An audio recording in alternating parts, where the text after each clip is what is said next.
You have probably noticed it by now. The smarter you get, the more alone you feel.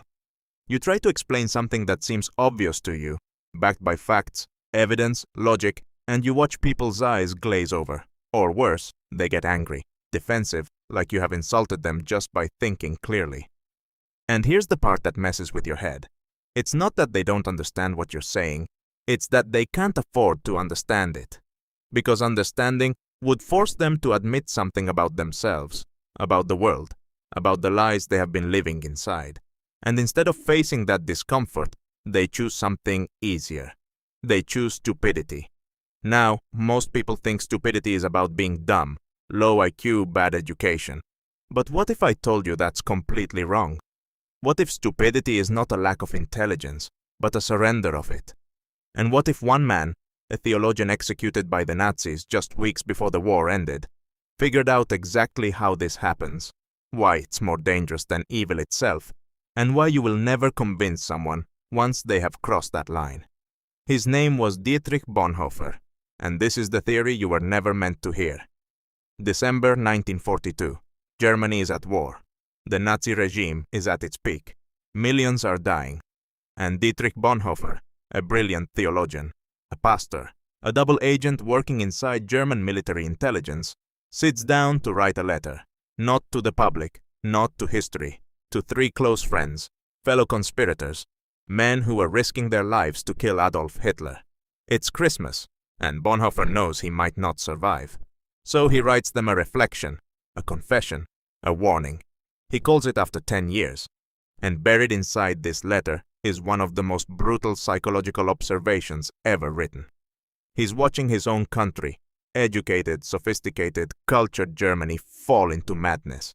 And he's trying to answer one question. How did this happen? Not to uneducated peasants, not to people who did not know better, to professors, doctors, engineers, people with advanced degrees. How do intelligent people become instruments of evil? And his answer is terrifying because he does not blame ignorance. He does not blame the cruelty. He blames something far more insidious. He calls it stupidity, but not the kind you think. Listen to what Bonhoeffer actually wrote. He said this: "Stupidity is a more dangerous enemy of the good than malice." Read that again. More dangerous than malice. Why? Because you can fight evil. You can expose it. You can resist it. Evil makes people uncomfortable. It leaves a trace, a guilty conscience, a crack you can exploit. But stupidity, against stupidity, we are defenseless. Bonhoeffer writes, "Neither protests nor the use of force accomplish anything here. Why? Because the stupid person doesn't care about your facts. You bring them evidence and they dismiss it. You show them contradictions in their beliefs and they get more entrenched. You prove them wrong with irrefutable data and they call it irrelevant." Bonhoeffer writes, "Facts that contradict one's prejudgment simply need not be believed. And when facts are irrefutable, they are just pushed aside as inconsequential." Sound familiar? Now, here's the twist. Bonhoeffer makes it clear stupidity has nothing to do with intelligence. He writes, "There are human beings who are of remarkably agile intellect yet stupid, and others who are intellectually quite dull yet anything but stupid. So what is it then? What's the difference?" Bonhoeffer's answer is chilling. He says, "Stupidity is not a lack of brain power. It's a surrender of independence. Under certain circumstances," he writes, "people are made stupid or they allow this to happen to them. Made stupid, not born stupid. Made stupid. And here's the mechanism. When a powerful force rises, political, religious, social, it offers people something irresistible. Certainty, belonging, identity, purpose. But there's a cost. To join, you have to stop thinking for yourself." Bonhoeffer writes, "Under the overwhelming impact of rising power, humans are deprived of their inner independence and more or less consciously give up establishing an autonomous position. They stop asking questions. They stop weighing evidence. They stop being individuals." And here's the scariest part. In conversation with him, Bonhoeffer says, one virtually feels that one is dealing not at all with a person, but with slogans, catchwords, and the like that have taken possession of him. You're not talking to them anymore. You're talking to the ideology that's colonized their brain. They've become a vessel, a repeater, a tool. And the worst part, having thus become a mindless tool, the stupid person will also be capable of any evil, and at the same time incapable of seeing that it is evil. They can commit atrocities and feel righteous doing it because they're no longer thinking. They're obeying. So now you understand why your arguments don't work. You think you're talking to a person, but you're actually talking to a system, a mental framework that filters out anything that threatens its stability. Bonhoeffer explains it perfectly. The stupid person is often stubborn, but he is not independent. Stubbornness looks like strength, like conviction. But it's the opposite. It's fragility disguised as certainty. Because deep down they know. If they let one doubt in, the whole structure collapses.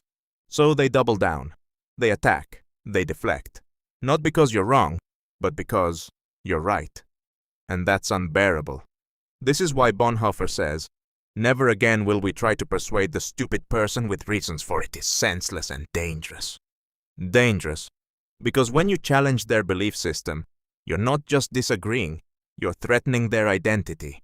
And people will fight to the death to protect that. Now, here's where it gets even darker.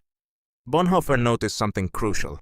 People who have isolated themselves from others or who live in solitude manifest this defect less frequently than individuals or groups of people inclined or condemned to sociability. Translation: stupidity is a group phenomenon. The more you need to belong, the more vulnerable you are. It would seem that stupidity is perhaps less a psychological than a sociological problem, he writes. And then he drops the bombshell. Every strong upsurge of power in the public sphere, be it of a political or of a religious nature, infects a large part of humankind with stupidity. It's almost a law of nature. The power of the one needs the stupidity of the other. Think about that. Every authoritarian regime, every cult, every mass movement, they don't succeed because people are dumb. They succeed because people surrender their intelligence in exchange for certainty and belonging. And once that trade is made, you can't reason them out of it because they didn't reason themselves into it. So what's the solution? Bonhoeffer is brutally honest. Only an act of liberation, not instruction, can overcome stupidity. You can't teach someone out of it. You can't debate them out of it. They have to be freed from it. And here's the tragic part. In most cases, a genuine internal liberation becomes possible only when external liberation has preceded it. Meaning what? The external power structure has to collapse first.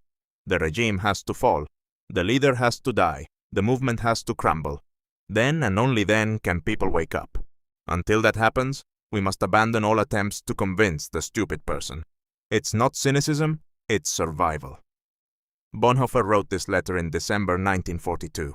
4 months later, he was arrested. 2 years later, on April 9, 1945, he was hanged just weeks before Germany surrendered. He never lived to see the liberation he wrote about. But his words survived, and they're more relevant now than ever because we're living in an age of manufactured stupidity. Algorithms that reward certainty over curiosity, echo chambers that punish doubt, ideologies left, right, religious, secular, that demand total loyalty in exchange for belonging. And millions of people, smart people, educated people, are making the same trade Bonhoeffer warned about. They're surrendering their independence, becoming vessels for slogans, repeating ideas they never questioned, and attacking anyone who dares to think clearly. So, here's the hard truth. If you've been wondering why it feels so lonely to think for yourself, this is why. You're not broken. You're just refusing to make the trade. You're keeping your independence. And in a world addicted to certainty, that makes you dangerous. But it also makes you free.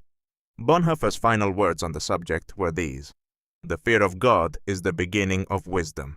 Meaning what? That real intelligence isn't about having all the answers. It's about staying humble enough to keep questioning, brave enough to stand alone, and strong enough to resist the comfort of stupidity. That's the theory. And now you know why they never wanted you to hear it.